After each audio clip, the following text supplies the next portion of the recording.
किसी शहर में एक बड़ा धर्मात्मा राजा राज करता था। उसके दान धर्म का प्रवाह कभी बंद नहीं होता था। हर जगह राजा बढ़ चढ़कर दान दक्षिणा देता था। एक दिन उसके यहाँ एक साधु आया। उसने राजा से कहा, राजन, सुना है तुम बहुत दान धर्म करने वाले राजा हो। तुम्हारे यहाँ से कोई भी खाली हाथ नहीं जाता। क्या मैं जो मांगूंगा वो तुम मुझे दे सकोगे? राजा बोला, कहिए साधु महाराज, आपको क्या चाहिए? साधु ने कहा, या तो 12 वर्ष के लिए अपना राजपाट दे दो या अपना धर्म दे दो। साधु की बात सुनकर पहले तो राजा चिंता में पड़ गया, फिर सोच विचार कर उसने कहा, महाराज, मैंने राजपाट सब आपको दिया, संभालिए इस राजपाट को। इतना कहकर राजा वहां से बिना कुछ लिए सब कुछ छोड़ छाड़ बिल्कुल अकेला चल पड़ा। चलते चलते मार्ग में एक बगीचा आया। वहीं एक कुआं और प्याऊ भी था। बड़ा रम्य स्थान था। राजा वहीं विश्राम करने के विचार से ठहर गया। अगल बगल देखने पर उसे एक जीर्ण कसा हुआ सुंदर घोड़ा दिखाई दिया, जिसके पास एक सुंदर स्त्री बैठी हुई रो रही थी। राजा को स्वभावतः दया आई। उसने उस स्त्री से रोने का कारण पूछा। स्त्री बोली, महाराज, मैं एक राजकुमारी हूँ। मेरे पिता और भ्राता सबको शत्रुओं ने मार डाला है। मैं किसी प्रकार जान बचाकर यहाँ भाग आई हूँ। अब आप ही देव के द्वारा भेजे मेरे आश्रयदाता हैं, अतः मुझे शरण दें।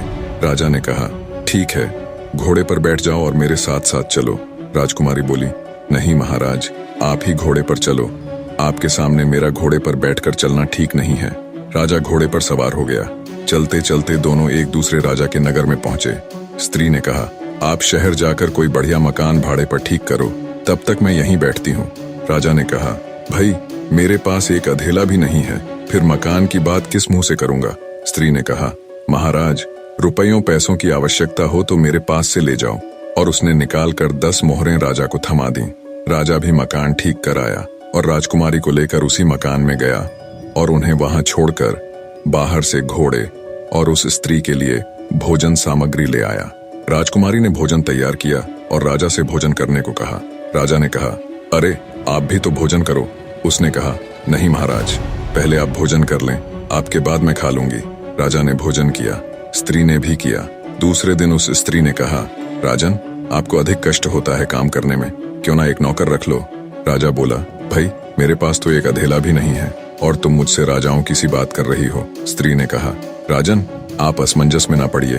मैं औरत जात न हुई होती तो स्वयं इन कामों को कर लाती, आपको कहने भी नहीं जाती। रुपये पैसों की आपको जब भी आवश्यकता पड़े, आप हमसे निस्संकोच मांग लिया कीजिए। राजा गया और एक नौकर ले आया। कुछ दिनों के बाद उस स्त्री ने कहा, राजन, मन बहलाने के लिए कभी कभी यहाँ के राजा की कचहरी में चले जाया करो और वहाँ की कुछ बातें सुन लिया करो। अब राजा रोज कचहरी जाने लगा। उस नगर का राजा यह समझकर कि यह मेरे मंत्रियों में से किसी का संबंधी होगा, उससे कुछ न पूछता। इधर मंत्री लोग उसकी आकृति राजा के समान देखकर राज संबंधी जानकर कुछ न बोलते। कुछ दिन यूं ही बीत गए। एक दिन राजा और मंत्री वर्ग ने आपस में आखिर उस राजा के संबंध में बातचीत की। वह किसी का कोई संबंधी तो था ही नहीं। उनको बड़ा कौतूहल हुआ। दूसरे दिन राजा ने उससे परिचय मांगा। उसने अपनी सारी बात बता दी। उसकी धर्मप्रियता देख राजा ने उसका बड़ा स्वागत किया और अपना मुकुट उसके सिर पर रख उसकी पगड़ी अपने सिर पर रख ली, अपने सिंहासन पर बैठाया और मित्रता की प्रतिज्ञा की। दूसरे दिन उसे फिर कचहरी में आने का निमंत्रण दिया। राजा ने सारी घटना उस स्त्री से कह सुनाई। उसने कहा, ठीक है, आप भी राजा को सारे परिकर, परिषद तथा नगर को भी न्योता दे आइए। वह पहले तो हिचकिचाया, पर उसके प्रभाव तथा आग्रह को देखकर राजा उस स्त्री की बात मान गया और अगले दिन जब कचहरी गया तो राजा को सारे मंत्री परिषद सहित पूरे नगर को अगले दिन सुबह के भोज के लिए आमंत्रित किया। उस नगर का राजा हैरान होते हुए बोला, कहीं भांग वांग पी ली है क्या? भोज और वो भी पूरे नगर सहित, कहाँ से करोगे उसका इंतजाम? खैर, बोले, जाओ ठीक है, मनमानी करो, मित्र ही तो हो। शाम को उस नगर के राजा ने एक सिपाही भेजकर पता लगवाया और कहा, जाकर देखो तो सुबह भोज के लिए क्या इंतजाम है। सिपाहियों ने देखा तो वहां कुछ नहीं था। आकर ज्यों का त्यों राजा को बता दिया। राजा ने कहा, भाई, उसने पक्का भांग वांग ही पी रखी होगी, इधर इसको भी चैन न था।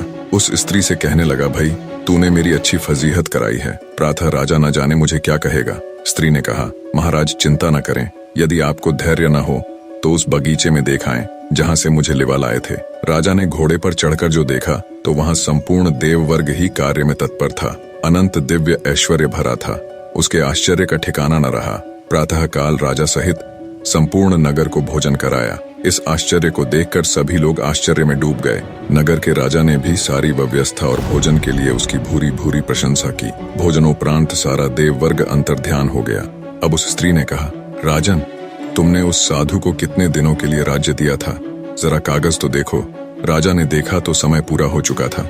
स्त्री बोली, तो अब आप भी अपने राज्य में जाओ और अपना राजपाट संभालो। राजा ने कहा, देवी, तुम्हें छोड़कर तो मैं एक कदम भी न जाऊंगा। स्त्री बोली, राजन, तुम मुझे क्या समझ रहे हो? मैं तुम्हारी स्त्री नहीं हूँ, मैं तो तुम्हारा धर्म हूँ। जब तुमने मुझे नहीं छोड़ा तो मैंने भी तुम्हें नहीं छोड़ा और तुम्हारी स्त्री बनकर तुम्हारे साथ रही और तुम्हें किसी प्रकार का दुख नहीं होने दिया। पर अब जैसी तुम्हारी इच्छा। निष्कर्ष, धर्म के प्रति निष्ठा ही जीवन की वास्तविक सफलता और सुख का मार्ग है।